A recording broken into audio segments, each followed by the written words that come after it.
Good afternoon, everyone, and thank you for joining us today, and thank you for coming to reInvent 2023. Today, we're going to talk about reimagining live in-person experiences with the cloud. And we've got three great customers here who are going to talk about their experience in building out experiences for fans, both at the venue, on the go, and at home, and how they're using AWS to do that. First off, we've got Scott Gutterman from the PGA Tour, who's going to talk about the PGA Tour app and the new developments they've built into that, including Every Shot Live, which is an amazing experience. Their new ShotLink capability, which is combining LiDAR scanning of golf courses and new camera tracking technology to enable new experiences around tracking the shots and even predicting where shots may go and being able to follow every shot on every game on the app. And then TourCast, which is a new immersive experience that lets you follow the tournament live with real-time stats and visualizations, as you can see here. We've also got Kyle Heller, the co-founder and chief product officer at Veeps, which is part of Live Nation. Veeps started during the pandemic, where they were initially going to start selling tickets to create a new experience for fans, and rapidly pivoted into actually bringing those concerts to you at home. Their concept is never miss a show. So if you're a fan of the Foo Fighters or the Kings of Leon or bands like that, you'll be able to watch those live concerts and on demand on Veeps. And they've also built great experiences around things you would expect when you go to a concert, like the merchandise that you can buy there for your favorite band, but also leveraging the power of digital and cloud to enable fans to have interactive and immersive experiences, talking to each other about the concert and even controlling their experience through the app. And then, last but not least, Evan Vernon from Riot Games, who leads their global esports operations and R&D team. Riot Games is one of the largest, massive multiplayer online game vendors in the world, with League of Legends, which is their most famous, and Valorant, where they draw huge crowds to their in-person tournament events, but also reach global audiences through their live streaming services. And they're a native digital company that's largely built on AWS and processing tons of data and analytics every day on the platform. So with that, please join me in welcoming Scott Gutterman, the SVP of Digital Operations at the PGA Tour, Kyle Heller, co-founder and chief product officer at Veeps, and Evan Vernon, the director of operations at Riot Games. Thank you guys for joining us today. So Scott, I want to start with you. You've been working for a while now, rebuilding the PGA Tour app experience and really trying to build that interactivity into the app with things like Every Shot Live. Can you fill in the audience here on kind of some of the latest innovations that you've been driving there and what kind of experiences they could expect as a fan, either at the course or on the go? Sure. So we've, the beginning of this year, we just relaunched all our apps and websites. We rebuilt them from the ground up, retired the old platforms, and the primary goal there was to how can we better engage our fans, how can we serve our data faster, what can provide more video, and how can we create a set of services that our players use, because they use the app as well too. So we've had a great reception to that. We've had a 16% increase in year-over-year downloads, had a significant increase in video on demand consumption as well too. So the fans have really embraced what we've done. And really for us, it starts with trying to get the best shots from the best players on the best courses in the world in front of those fans. So with us going with auto start, every time you open up the app, you get to see that shot, the latest shot that's right there. You get easy access to all of our live streams that we do with our rights holders, with the ESPN Plus and NBC and CBS. So every week and week in and week out. And then when we come up to our big marquee events, like the Players Championship, we're ready for something like Every Shot Live. And Every Shot Live, the tour is the only event in the world of golf that actually shows every single shot from every single player from the first drive to the last putt. It really means capturing and displaying 32,000 shots over the 4 days, along with the 48 streams that we run on Thursday and Friday, and another 25 or 30 streams that we run on Saturday and Sunday. A lot of that content gets distributed and deployed to our owned and operated platforms, but it also goes out to our partners. And we deliver Every Shot Live over the cloud. I mean, everything, 3 years ago when we started with AWS on Every Shot Live, we had a truck full of encoders sitting in our TV compound. But the very next year, we were able to move to bringing all of that video off directly into the cloud, no more truck full of encoders. So everything goes up into the cloud, it goes through Media Connect, and that's how all of our partners use it. So whether it's ESPN taking all of those streams from every shot live and moving it into the ESPN Plus app for the week, or it's any of our international partners like Norway taking the Victor Hovland groups, they take it over Media Connect and they go and they use it on broadcast. And so they create their own broadcast with their own graphics for the Players' Championship right over it. So that's something that's been very engaging for our fans. And then the apps just have been built on a new tech stack that is a completely new stack of middleware that essentially uses AppSync to give us flexibility to deliver data as fast as possible. So typically now what you're seeing is scores coming in within 30 seconds of a ball coming to rest on the court. And we were usually about a minute and a half before. So we've really expedited that, and often, especially because our sport is viewed non-linearly, you're seeing the scores or you're seeing highlights, on the app well before you actually sometimes see them on television, which is just where we want to be. And so that's been AWS has been a very big partner with that as well for us. And then to further that, we continue to build new features and functions. Most notably, we lean into sports betting, so you'll find all kinds of new live scoring implementations. You can take our app and look at it, in the portrait, but you can turn it horizontal and see a broader set of leaderboards that are available there with more data. And then all of this drives our Tourcast, which you were showing before. It drives our Tourcast experience, which is essentially a video game-like experience and a digital twin of everything that happens on the golf course.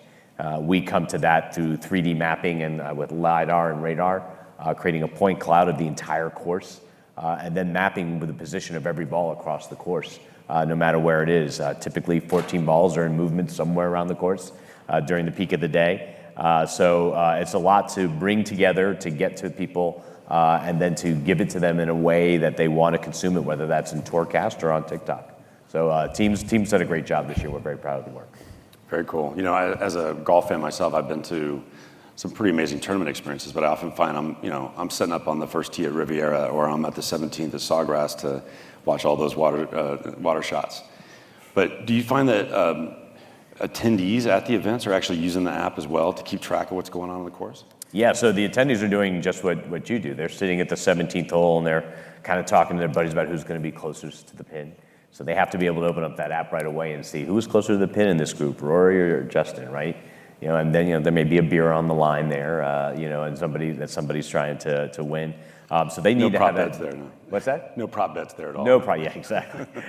So the data has to be very fast there on site. So we pay a lot of attention to connectivity on site, which is a big challenge. I'm always jealous of my colleagues that work in sports that are basically take place in rectangles or in a fixed venue, diamonds, essentially fixed venues, because we have to find a way to get connectivity across 150 to 200 acres, 18 fields of play, 3 groups of players typically on each, 3 groups of 3 on every hole, everything kind of going off at the same time. So not only do our fans want to know what's happening right in front of them, but they might want to track a favorite player that may be making their way around the course, and being able to compare those two, or being able to decide to go, hey, I'm going to go move from 17 to 18 and watch somebody come in. So it's really important that we deliver experiences there with live maps and ways for fans to get around the course really easily. So between the data that we have for the competition and the experience of the venue, those are really the 2 areas that we focus on when people are on site. That's great. Kyle, could you talk a little bit about the founding of Veeps? You're one of the co-founders, so this is really your brainchild. What was the impetus to start this company, and how did that evolve as you guys started building? Yeah, well, I am one of the co-founders with Joel and Benji Madden, the guys from Good Charlotte. So we founded it to really connect artists and fans together, originally as like a VIP ticketing platform, and then when COVID happened, we pivoted to the video product that we are today. We saw exponential growth, being that we provided ticketed live streams from artists to fans. Typically they were at home during COVID, or in like a studio environment where they were producing. We were producing these shows and then delivering them to the global audiences. And then as we were coming back out of COVID, we got acquired by Live Nation. We were brought into that family, and then started to wire up a large portion of their owned and operated venues. We have about 60 plus venues wired, where we have fully automated turnkey systems. So we're using AI, we're using semi-directed camera systems, but then we also do our own custom productions. And one of our big pain points was not only improving performance but was also like, how do we get content out of these venues reliably and deliver them in a way that makes sense from an efficient and economic standpoint. So we've been working with AWS for the last couple of years to build out cloud control rooms, which we have a unique issue where we could have 5 or 10 events happening in any given night. We have to scale these control rooms up horizontally and then tear them up, hoist them up and tear them down every night, and then be able to manage that so that we can run these productions. And at the end of the day, like, what we're really focused on providing is access for fans that can't go to concerts, that want to watch more live events in their life, in their daily entertainment diet. And we know, as founded by artists, we can't go to tour, every city, and fans can't go to every show because they may have limitations around whether that's economics, geographic limitations. Maybe I have a 2.5-year-old and I can't go to shows as much as I want to. And so, we see these global communities come together around these artists. It's really special. I think we're seeing that right now with the Taylor Swift of it all. People going to theaters and basically acting like it's a concert. It's a version of a concert. So we see that same thing happen at home in those environments, whether it's with a family or just individually with peer-to-peer with other people that are they're interacting with inside the streaming environment. You've had some recent news. I think, I noticed the Foo Fighters, which is one of my favorite bands, we're about to announce a new drummer. You had an exclusive on that and actually made some headlines. Can you talk about that a little bit? Yeah, we've done about 3,000 events over the past couple of years, about 500 events a year. One of them this year was the Foo Fighters, so we streamed that on Veeps. It was a huge event. I think we lit up every country around the world on that one, and they announced the new drummer on that, and it was by far one of the biggest events we've had. We were just nominated for an Emmy for Kings of Leon show. We did it at O2 in London. Congratulations. We had a huge global audience for that. That was actually during the daytime here, so that was pretty cool to see. Yeah, interesting. It's probably the first time there's been an Emmy nomination for a streaming service in the daytime category. And the first concert, yeah. Yeah, that's great. Yeah. So that was cool that we were able to deliver that from a global standpoint.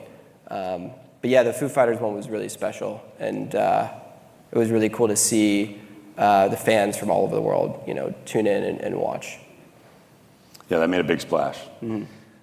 Speaking of big splashes, Evan, you guys just had a major event in South Korea. You had your League of Legends Worlds Championship. I think you set records in terms of ticket sales, attendance, and live streams. Can you talk a little bit about Riot Games and your esports platform and how you guys deliver those events?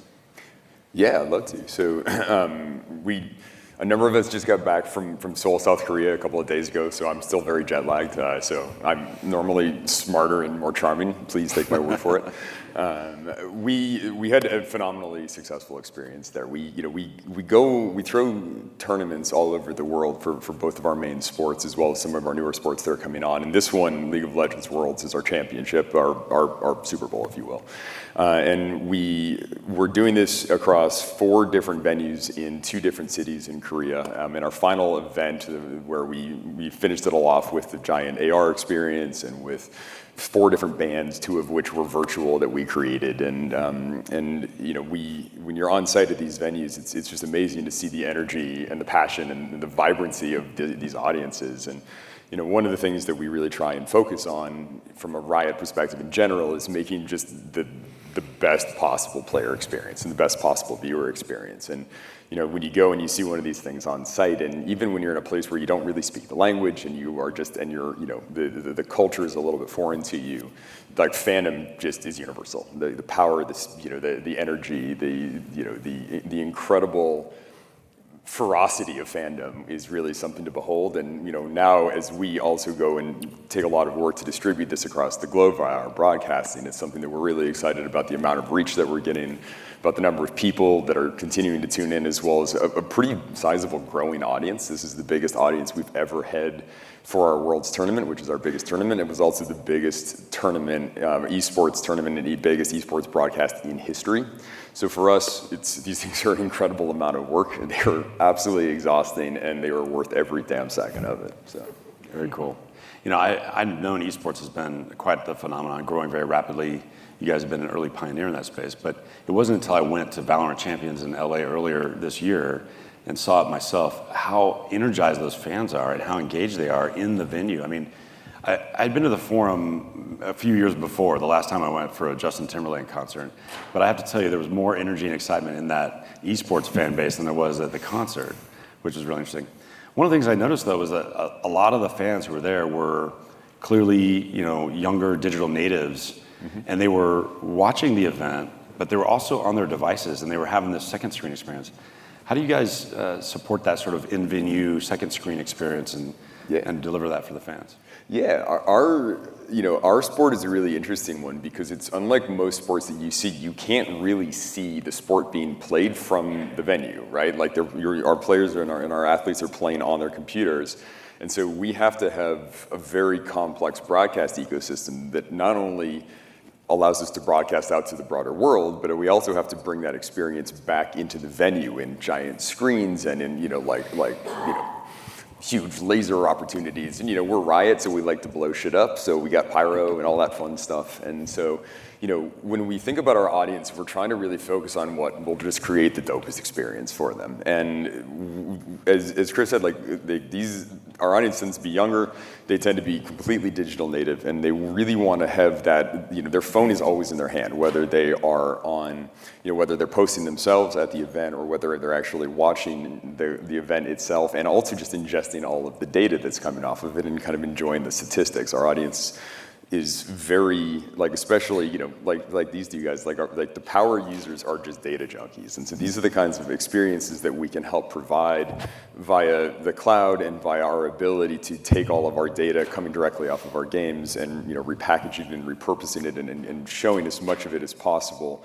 And we don't have to pack it all into the venue. We have the nice opportunity to create these alternate experiences, knowing that not only do our fans across the world get to see it, but our people who really spent the time and the money and the effort to come to our venues and to really have that in-person experience, they're not missing out. They can just pull out their phone and they can just rock out right then and there. And we can also provide them more on that, knowing that they're just gonna know how to find it. So it's an interesting challenge from a broadcast perspective because we gotta broadcast to everybody, including to ourselves.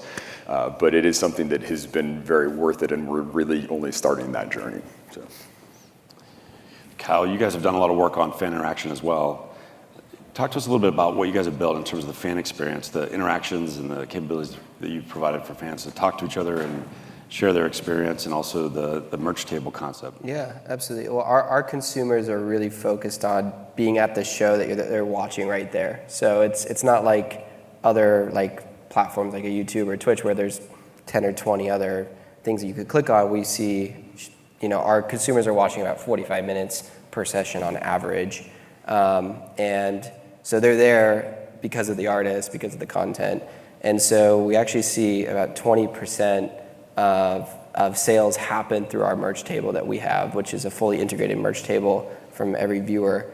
And that's a merch that slides out from a button that's on screen, whether it's through their apps. We have TV and mobile apps, and then we have our web experience. And we have since it's a ticketed live streaming experience, we have their credit card on file. So it's basically a one-click checkout that we can offer them. It's fully integrated. We handle all the back-of-house store integrations. And as you can imagine, for artists, that's a fantastic source of revenue because they're actively trying to sell merch when they're on tour, and they can't reach fans and sometimes the merch line is so long that just even if you went to the show, you can't buy merch. So it's a really compelling offering that we have. And then in addition to that, we have our own integrated chat across TV and mobile in our web experience. And so you can actually chat from your phone to see it on your TV while you're watching the concert. So we have sort of a companion, we call it a companion experience that's, I think even kind of better than a second screen experience because it's actually like you're watching on your big screen and interacting with it and buying merch. And that chat is really special because it's like it's that global community of fans. Even if it's a smaller act that's playing at a 500 cap room at Irving Plaza in New York City, they may have a couple thousand fans around the world that are now all connecting to each other, having conversation, talking about their favorite songs. We've seen people like actually meet each other and like go get married and like things like that. Funny stories that we've seen happen through the chat experience because of the fandom that you were talking about, Evan. Is like it's really special, and it's even in our world, it's very kind of in some ways consolidated to the individual artist, which makes it really interesting. And then with Foo Fighters, you have an incredible amount of people where you have to manage the chat to actually be readable, and we do a lot of really interesting things to help with memory and managing the UI and the user experience in those situations. Yeah, I'm curious how you do that. I mean, if you get thousands of people all trying to interact, how are you managing like queuing and the technical aspects of that? I mean, we're talking like multiple. There's no stadium that can fit like the amount of people that are watching some of these shows. So you're talking, hundreds of thousands or millions of people that you're either we're sharding or we're breaking them into sections, or we're doing our own regulation with speed and publishing and a lot of complicated mechanics kind of behind the scenes. Cool. And then there's the client-side facing stuff, which is just making sure that the memory utilization on your device is actually doing all the things that it needs to do, so it doesn't affect the stream experience that's happening. Because people may think it's the stream, but it actually might be your CPUs locking up because of all the memory usage that's happening from the chat. Right, it's an important balance. You don't want to layer in too much interactivity because you might take away from the core viewing experience. And a lot of people don't understand that. A lot of companies during COVID that hoisted up infrastructure to launch live events, live streams, ran into that challenge and didn't know that was actually the issue. So they were all crashing while these live streams were happening, and then that was resulting in refunds and issues all around the board. Scott, you mentioned reaching global audiences earlier. How important is that to the PGA Tour, and how are these digital platforms enabling you to go after that audience who may not have it on their local broadcast, for example? Sure. So it's really important. I mean, we look at the way that we manage our rights. We kind of manage our rights domestically and then internationally. But the digital platforms are sort of ubiquitous. There are some restrictions that we have from time to time because of the rights about certain highlights or amount of highlights that can't be in certain regions or things like that we have to manage. But overall, continuing to have a global growth for the golf is extremely important. And the tour has events all around the world. So, we have we actually run 5 tours at the PGA Tour. We have the PGA Tour, which is where Rory McIlroy and Tiger and others have played. Then we have our kind of minor leagues, which is the Korn Ferry Tour. We have the what now called PGA Tour Americas, which happens in Canada and Latino America. And so we are also partnered very closely with the DP World Tour, which is the European Tour. And so there are times when collectively we have a weekend or 4 days where there's 6 events going on all around the world. Middle of the summer, we do a couple of weekends, and one of which is the Genesis Scottish Open, where we open the day with the Genesis Scottish Open, so the teams are going from 1 or 2 o'clock in the morning on the East Coast, and we finish up with, I think it's the Barbasol event in Reno, now at the second half of the day. So the guys that aren't playing in Genesis out in Scotland are playing over in Reno. And so we run from 1 or 2 o'clock in the morning to almost midnight, depending on what's going on. And so that breadth and getting fans to kind of embrace the global nature of golf, I think is something that's very important. And of course, with our colleagues at the 4 majors, they run. We have the RNA and that runs the Open Championship, and so we try to work with them around different events and make sure that we continue with that global growth. So it's very much aligned like that, and more the golf organizations around the world are working together to really build those audiences and create that reach. Next, we just need to work on the America team on the Ryder Cup. We do. I saw that Luke Donald today was named the captain again for the European team. We're in trouble. And so, yeah, well, it's going to be interesting because I think Bethpage is going to be a very different place than Italy was than Rome. So I think it'll be very interesting. But Luke was a really good captain, so Indeed. I think, and he knows what he's getting into when he gets to Bethpage. So we'll see who's going to step up and be the captain. There's Home field advantage. Yeah, the captain on the U.S. side. Little bit of rumors. Maybe Tiger might be thinking about becoming the captain. Very So interesting. he would Stay be a really tuned. good. Yeah, he would be a really good U.S. captain.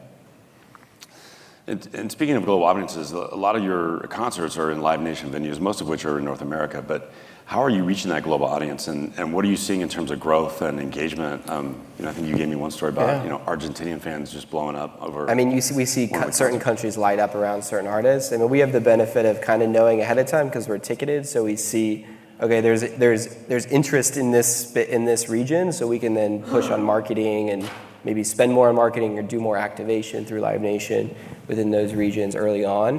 But yeah, there's really interesting data that we get back to actually give back to the artists to say, hey, maybe you should do a tour here. Or maybe you should think about this tour stop even in the US and say, hey, like, why are you missing Omaha and not, going to Kansas City or, instead, like those types of decisions are being made. And we actually just launched comedy too. So that's going to also play into some of that. That really part of interesting. the So you're using analytics based on viewer behavior, user behavior, absolutely. to And help them we're think building about their fan touring base. strategy. We're reaching new and existing fans, and so those new fans. Sometimes artists don't know, or a lot of times artists don't know where their fans are actually located. Mm-hmm.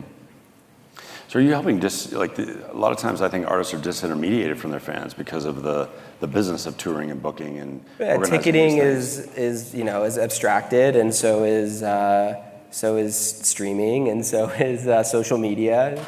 So really the only data collection that they have is through merch, and that might be a small sample size because it's just your online store, possibly.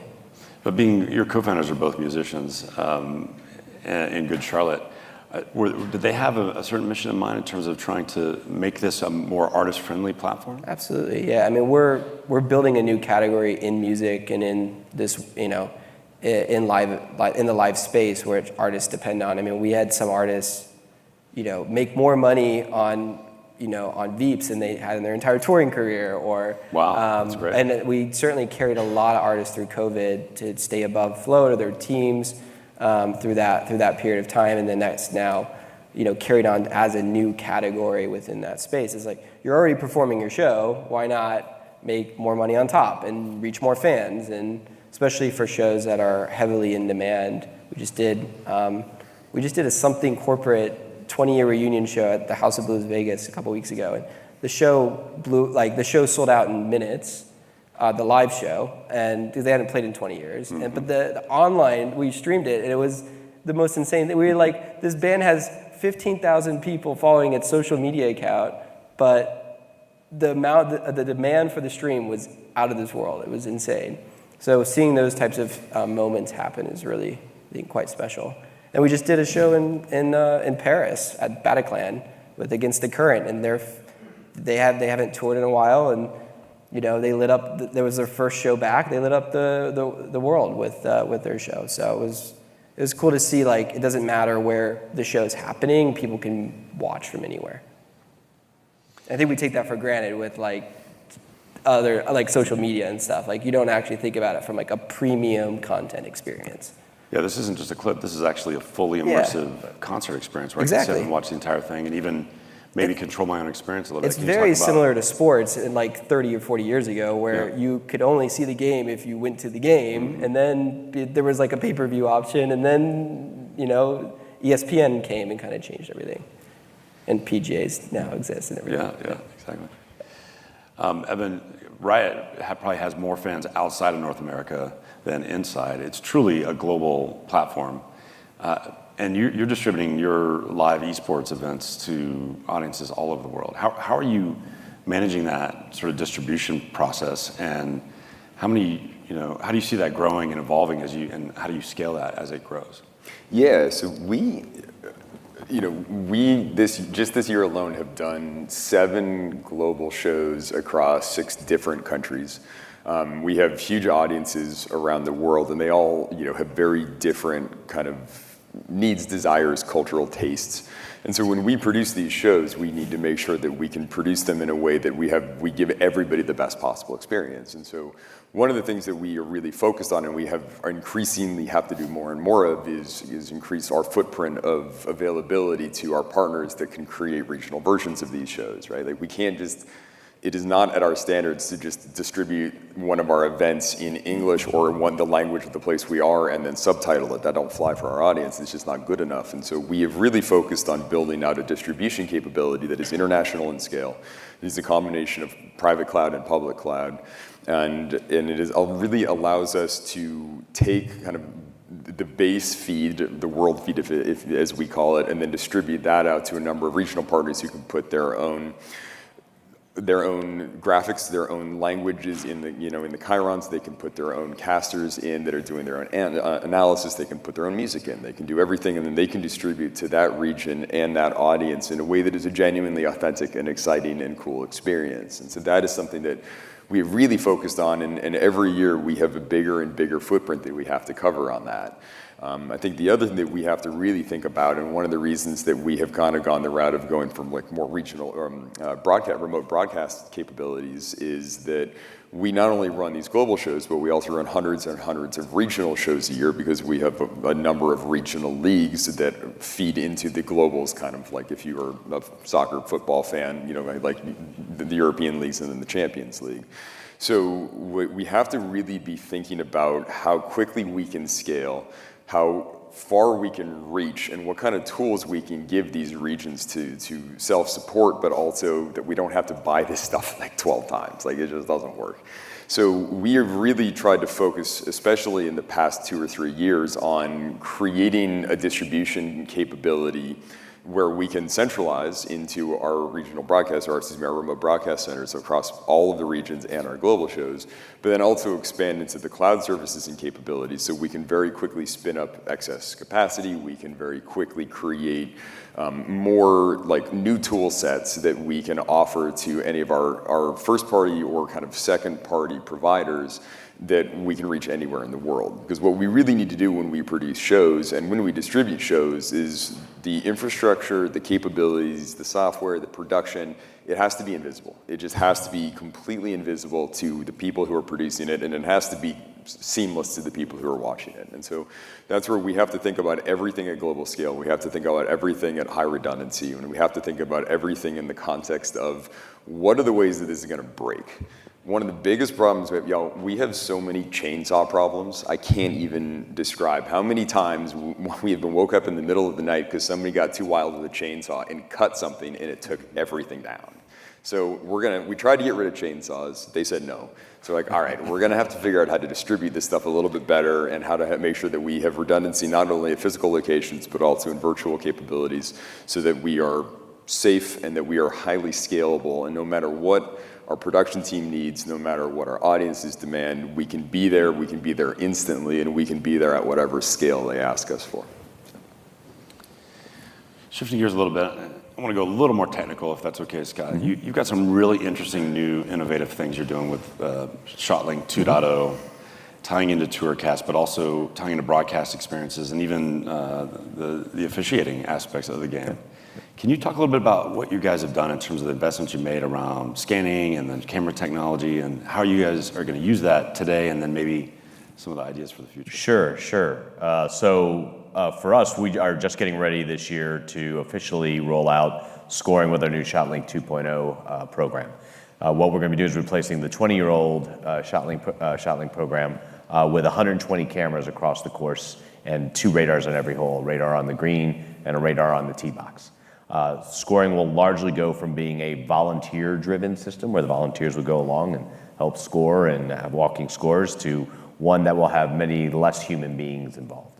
And deploying all of that, I was listening to Evan talk about it, we also have a chainsaw problem. So we put I think it's like 15 miles of fiber around the course for all of these cameras, but we get mowers. and the mowers will come during the event or after the event, and they'll clip, and scoring will stop. Be like, okay, that happens to us probably 2 or 3 times a year. Horizontal chainsaws. Exactly. Yeah, exactly. So, so that's all getting deployed there. It has to meet a very strenuous SLA in order for it to be executed, because our scoring not only needs to be delivered to our fans, but it needs to be delivered to our betting operators, and there's very strong SLAs that go against that. So typically what the team is seeing right now with the new system is they are delivering scores within, to the basically back to where we are, or into the cloud, within 7 seconds or less, all the way from the course to our partners at IMG in Europe, so that they can then distribute that. You guys may have heard me say that we deliver scoring to our fans in 30 seconds or less. We always have to balance the delivery, and as many places do that deal with betting, you have to balance the delivery of accelerated delivery to your fans and then to the betting operators, because what we don't want is we don't want fans using our apps to game the betting operator systems by having our scoring be faster than theirs. So there's always a little latency in that. Yeah. So there's a little bit of latency, and actually it's something a lot of people in sports and betting don't talk about. There's always a little bit of latency built in between the non-betting experiences and the betting experiences. So as you can imagine, all of that is happening. These 120 cameras now are going to be capturing every shot, and they're going to be following every ball. And the systems that they've put in place that we've rebuilt on top of AWS, basically it follows every single shot. It allows a player, when a player hits a tee shot, from the moment they hit the tee shot, our systems are predicting where that shot is going to land within a really acceptable realm of error. Between where that shot actually lands and where it was predicted to land. Wow. And so we are not only predicting where the shot lands, but now with these new systems, we're able to predict where the impact point will be, which is where the ball first touches the ground or sometimes touches a tree or a rock, and then where the ball comes to rest. And so we're getting a lot more information out of that. For our fans, it'll be a lot more information. So in something like Tourcast, you're going to be able to see stroke trails. We're going to eventually, probably in the coming months, roll out a second impact point and a point where the ball comes to rest, so fans can actually see that. We're also, because of the cameras around the greens, going to be able to show true putt paths on the green in Tourcast, and in places even more easier now on places like the broadcast. It used to be that we kind of knew the straight line distance of what happens, and probably one of the most famous putts is the Tiger Woods better than most kind of big S putt on the 17th hole many years ago. Nobody amazing green read, by the way. Right, an amazing green read. A LiDAR scanner in his pocket. Yeah, and I can't remember correctly, but I think our data, for the point-to-point data, was that was a 30-foot putt, but it was actually like a 45 or a 50-foot putt because of the way it had to travel. So now we're going to be able to show all that and show that immediately in the broadcast, show that immediately on our digital platforms, and really begin to show fans what that looks like. And then further with the radar. We've had radar now coming off the tee boxes for a while, and this past year we put ball movement into Tourcast, so you can actually see off the tee whether it's moving right to left or left to right off the tee box. Spin or hook or spin. Yeah, we have all the radar data, so you know spin, you know what's called smash factor, you know the swing speeds. All those things now get reported on Tourcast. So now we're going to have the similar things for the inbound on the green for the radar. And so you'll actually eventually you will see the ball come in. The radar actually tracks it on its way in and then follows the ball around the green.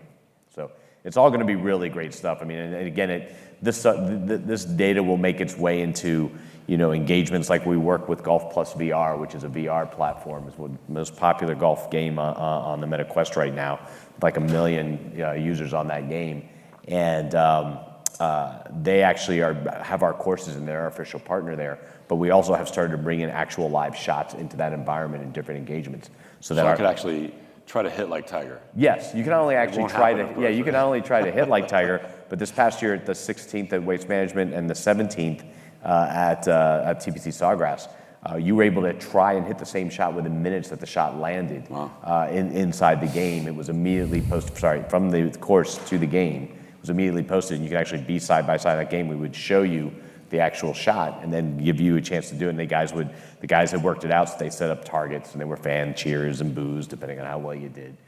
So things like that are going to be more and more. You think of real time in broadcast, but similar to what Evan and team have done with gaming, we see that as well too. So I think eventually our partners at 2K, our partners at EA will eventually be going in that direction as well too. Interesting. So it's bleeding into, and we see this a lot of convergence of industries, crossover between games and media and entertainment. Yeah.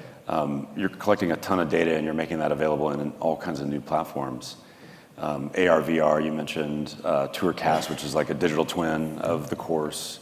I can think of a number of new applications for this data. We think of them every day, so it's just a matter of trying to get them done. I think we're also very excited, and one of the things I've been talking about this week is generative AI and how we're going to use generative AI. So we've been working with AWS and the Bedrock product for the last 8 months. We're one of the first groups into Bedrock. And really it's been about us trying to figure out. Is it going to be able to generate a new golf swing for me? I'm hoping it'll first do one for me. So that's, that would be great. Yeah, I'm going to be the beta tester. So I hope so. Someday it'll do that. But we're looking at generative AI as an opportunity to not only create new content for our fans and give fans access to content that they really would have had a hard time accessing through thousands of stats tables or wanting to do that and really having context around what happens, but creating potentially a player bot. Players walk off.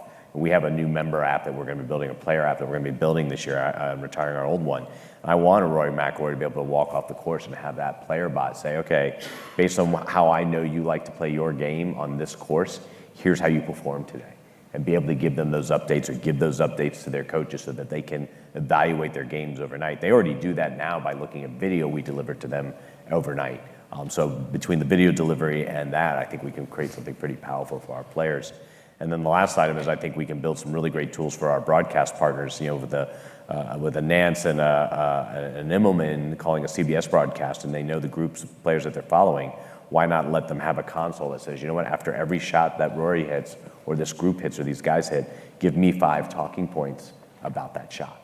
So that they have that console there, they're able to actually see it, and they're able to work that into their commentary. Rory just hit this shot to the 18th green at the Tour Championship. He's made that shot 10% of the time. By the way, here's a video of that shot from the past. Let's give them an opportunity to immediately move that video right out to the broadcast for replay. That's going to streamline the broadcast business significantly. Having worked in the business, there's a ton of research that goes into preparing notes for the color commentary announce crew. Tons of material, notebooks, research documents, and all that. You're telling me basically you're going to create an app that does all that work for them using generative AI. Yeah, and our team that actually does exactly what you were describing. We put guys in the trucks every week. They're working on this with us, and they're like, this is going to be fantastic, because they're usually, while they do all the preparation, as you know, you can do all the preparation, but you think Rory McIlroy is going to win and lead this event, but you end up with Wyndham Clark, or you end up with somebody that you weren't expecting. Yeah, we're going to find that sheet. Yeah, and so how do you get to that media guide from 3 months ago, or to his stats right away? So using natural language processing rather than guys having to write. Some of the guys now write SQL queries, and they'll go into the shot database. They're going to do prompt engineering. And then it's exactly that's what they're going to move towards, and eventually we'll end up with a reactive system that will basically we look at as an assistive AI experience for our teams. I love how you're thinking about collecting all this data and telemetry. You've got LiDAR scans of the course, you've got telemetry on the ball itself, but you're turning them back around for all your stakeholders. The players themselves, you're giving performance enhancement tips to them based on how they actually performed moments ago. The officiating and the scoring crew, the broadcast crew. Yeah, we didn't even talk about the officiating and crew, the fans. Right? That's right. That's really cool. Kyle, so what's next for Veeps? You mentioned comedy. What are the other avenues you're getting into, and how do you see that sort of evolving as your business grows and continues to thrive?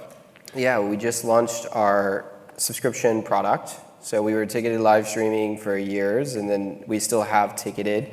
We just launched what we would call it our Veeps All Access, like an annual pass or a monthly pass to all the content on the Veeps platform. So we've been working on expanding our content library. So we've brought back a lot of past concerts. We've been licensing some great shows, and we're also now getting into original content. So we've just started to greenlight some of our own artist-driven content. So really a space, and we feel like there was a space open in the streaming world where the kind of MTV left to be desired, where there was artist-driven content that is really about connecting to communities, but doing it in a way that's premium, quality, focused on delivering the part of culture, being part of culture and music. Very cool. And last question, then we'll take some questions from the audience. We've got about 10 minutes left after that. So Evan, we talked about the digital twin concept here at the PGA Tour.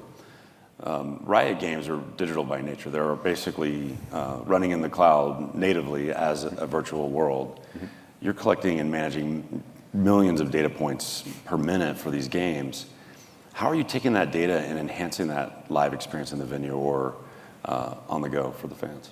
Yeah, so, we're lucky, right? Like, Scott and his team are doing all kinds of extremely cool stuff around tracking. Like, we are a digital playing field, so our field tracks itself. Our players track themselves. So we get a lot of that work for free, i.e. thousands of brilliant developers who actually build the game for us. Thank you, guys. But because we can collect so much data so easily, it actually turns into a bit of a problem for us, right? Like, how do you separate the wheat from the chaff, and how do you actually find the really interesting data that is more than just like, here's your kills, your assists, like here's how much gold you have. Like, we are really trying to push more into that space, and because of the amount of data that we have and the amount of data that we have access to and the amount of data we can request from our studio teams, it really does turn into a problem of like what will find relevance with our audience. And and it's a journey that we're still, I would say, in early days on. Like, we did some really cool stuff with AWS earlier this year around like a win rate prediction that basically chugged through thousands and thousands and thousands of professional games and looked through for statistical indicators of when a team is looking like they've got this thing in the bag, even if the match looks quite close. So these are the kinds of things that we've really started on that journey, and putting that into our broadcast and putting that into our audience's hands, and then creating experiences around the celebration of that with our casters and with our analysts, and helping them judge these things and provide them similarly like a lot more capability to enhance the broadcast and to make it more compelling for the audience. Next up is ideally world domination, because why the hell not? But what we really are looking to do next is to start to really sift through this for much more complex capabilities, right? Like a lot of use of ML to figure out where these statistically significant actions are occurring that are good predictors, or something that might just be fun for our audience. Like, here is how many times in the last 6 years that Faker got a pentakill, right? These are the kinds of things that would be very hard to look up organically on the fly, but something that we can lean on our systems and our capabilities, whether they be in the cloud, mostly in the cloud, in order to generate and to just crunch through this stuff constantly. Because our player community is massive. It's 130 million plus people, but our pro audience is much, much, much smaller, right? Like, we have a much smaller audience of professional players that are still generating a lot of data, but they played the games quite differently. Like, I suck at our games. I hate to say it, but it is true. I suck at our games. And I'm not even allowed on the field with half of these guys, which is for the best. So we have to think about them differently than we think about the rest of our audience, who doesn't move as fast, who can't see into the future like some of these player athletes can that we have. And this is where we really have to start to get smarter with not only what can we discern, but what can we throw away? Like, what is actually probably not something that is resonating? What is something that might look interesting, but it turns out is not really statistically significant? And so this is a journey that I don't think we'll ever be done with, but it is a journey that we are really starting to work much more aggressively on today. And it is one that we think will pay really big dividends in satisfaction for the audience, because they are data junkies, and they really, every time you can show somebody something that they had not thought about, or something that they remembered from like 2 matches ago, like, that is the kind of place where we really get that engagement to hype up another level. So. Yeah, I'm glad you said data geeks, because the fan base they're stat junkies. I mean, I kind of went down the rabbit hole and doing a little research for this panel, looking into all the stats that folks are out there. I mean, there's dozens of websites out there tracking all these players and every aspect of their gameplay. It's really amazing that that's developed so quickly into such a robust sport. So congratulations on all that work. All right, those are all the questions I have. Do you guys